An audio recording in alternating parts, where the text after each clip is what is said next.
I think there's going to be a great sense of relief with respect to a very long, protracted campaign that's been very emotional for so many Americans. And I think part of it is because we are not necessarily choosing between two individuals, but we are choosing two different directions for our country. One represents a more conservative, more traditional, a return to the principles and values that our Constitution was founded upon. And the other direction represents a very radical reformation of that America that we all know and the values that made our country great to begin with. Whether we're talking about open borders or whether we're talking about socialized medicine, it represents two very different directions for our country. And I think that's where so many Americans have struggled with looking at the individuals with all of their shortcomings. We're all imperfect, but certainly we do hold the President of the United States to a much higher standard, and we should. But I think what has been so troubling and challenging for Americans is to be distracted by the sideshow. Yes, has Donald Trump said some things that are inappropriate? Certainly things that you might not teach your children to say? Absolutely. Has Hillary Clinton done and said some things that you likewise would not want to teach your children? Absolutely. But it's much more important than that. And we have to look past that and look at which direction do you want this country to go. And I think today represents, and I know I wasn't supposed to say that. No, that's good. That was good. But certainly I think that the election at the end of the night, I think most Americans will breathe a sigh of relief, even if their candidate did not win, because at least we have some closure. It is remarkable with respect to the number of folks who have early voted, and I think today is going to represent a record turnout as well. So I think today is going to be a mirror image of that, and we're going to see more voters, more enthusiasm. I think you already see that with poll after poll that indicates that Donald Trump voters are far more enthusiastic and happy about voting for Donald Trump than Hillary Clinton supporters. And so I think we're going to see a continuation of that. It seems that both sides also have the voters that's not necessarily voting for that person, but just voting against the other side. Yeah, I think the folks in the middle, the independents or the more moderates, they definitely are voting against, or perhaps choosing the devil they know versus the devil they don't. And so in those cases, they really are. I think what's really important for anyone watching this morning is to remember that it's very important that you go vote. Your vote matters. It counts. And to sit this one out because you don't like the personality is a cop-out. Make your voice known with respect to what direction you want our country to go. And that's more important than anything. So, yes, the personalities may turn you off and you're sick of hearing it all. But again, go vote. That's the most important. And choose the direction that you would like our country to go and look past the individual and all of their shortcomings. Perfect. Yeah, that was awesome to say today, in this morning. Yeah. What you said. What about the other races? Should we see any surprises? Well, with respect to the U.S. Senate race, that's going to be a tough one to call. I think that most every poll certainly has John Kennedy in the lead. Many are predicting that Foster Campbell will get that second runoff spot. Or will it be two Republicans? Will Boustany or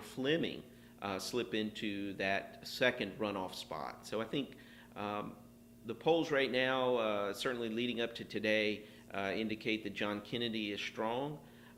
And then, of course, with our own fourth congressional race, it is certainly a toss-up. Of course, the conventional wisdom is that that the Democrats will have one of the runoff spots, but again, it's just it's too close to call, and there haven't been any published polls with respect to the fourth congressional district that are worth mentioning in terms of being an objective analysis of where the campaigns stand. Any House bills or Senate bills stand out that you'd like to comment on? Not that I can think of that haven't been paying much attention actually right now. We've just been paying attention to those campaigns.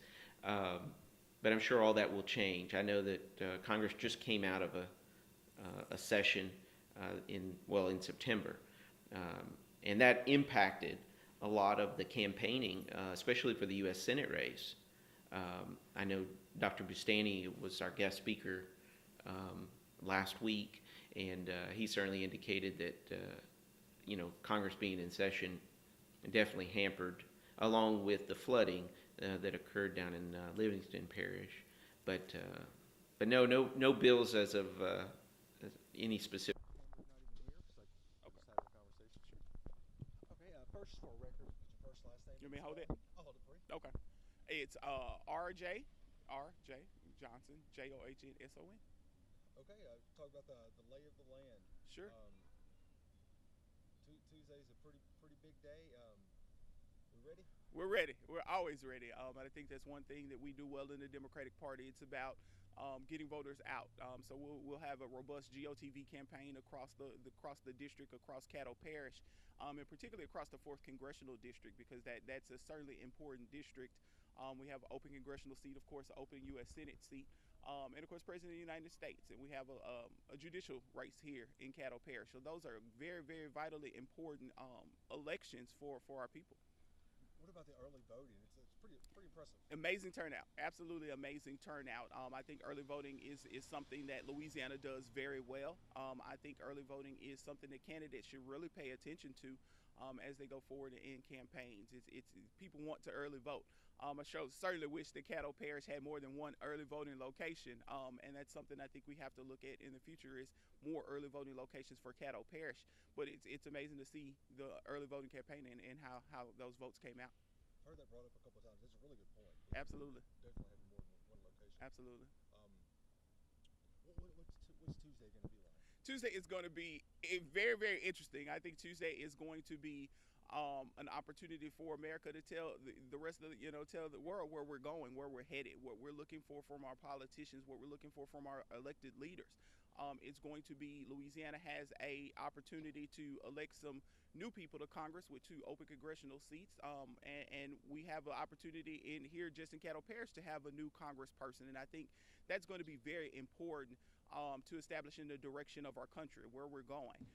We can either go backwards or we can either go forwards. And so I think when people get out to vote, they have to keep that in mind, that the decisions that we make today are going to affect our children and our grandchildren 20 years down the road. So I hope that they will vote with those things in mind. At the end of Tuesday, what's it going to be like for everyone? Is it going to be a relief? I certainly believe it'll be a relief, and that people will be glad that certain elections are over. However, in Louisiana, we will probably be going to runoffs in December with our U.S. Senate campaign, and quite possibly the 4th Congressional District race here. And so it's going to be a long road, but hopefully people will be relieved in that the presidential election is over, and hopefully we will have a president in hopefully Secretary Clinton, who will certainly continue to take America in the right direction.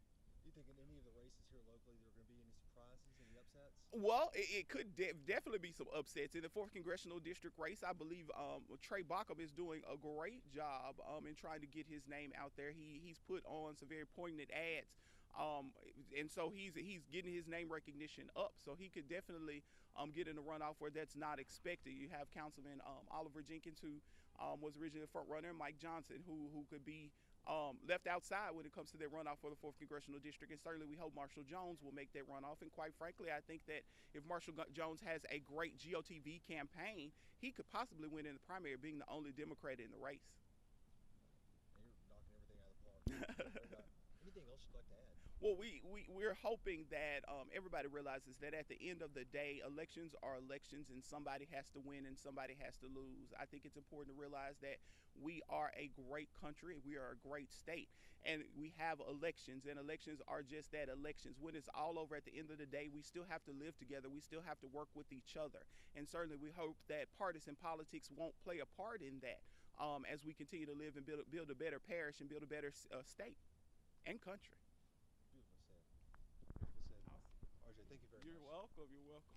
Just call me if you need anything else. Will do. Fantastic. Thanks, Joe. Oh, yeah. 1 2 1 2.